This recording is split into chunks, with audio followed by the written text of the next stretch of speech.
VJ Vaishu அவங்க வந்து ட்ரெண்டுக்காக பண்றாங்க, ஃபேமுக்காக பண்றாங்கன்னா ஆப்வியஸா நானும் ட்ரெண்டுக்கு தான் ஃபேமுக்கு தான் பண்றேன்னு வச்சுக்கோங்க. அவங்க அதெல்லாம் ட்ரெண்டுக்காக ஃபேமுக்காக பண்ணல அப்படின்னா நான் ஒரு நானும் ட்ரெண்டுக்காக ஃபேமுக்காக பண்ணல.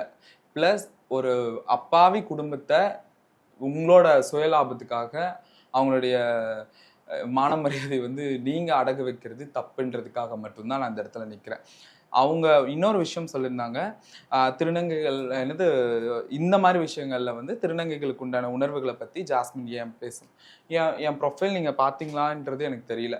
எல்லா திருநங்கைகளுக்கும் நடக்கக்கூடிய அபியூஸ், எல்லா அபியூஸையுமே நான் போஸ்ட் பண்ணியிருக்கேன், எல்லாத்துக்குமே நான் குரல் கொடுத்துருக்கேன்.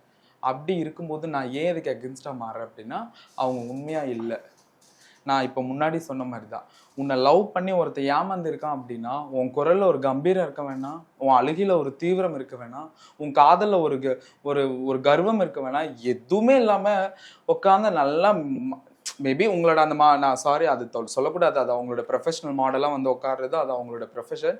எல்லாத்தையும் பண்ணிட்டு ரொம்ப பொறுமையா ஸ்கிரிப்டட் மாதிரி கதை சொல்றது எப்படி என்னால் ஏற்றுக்க முடியும்?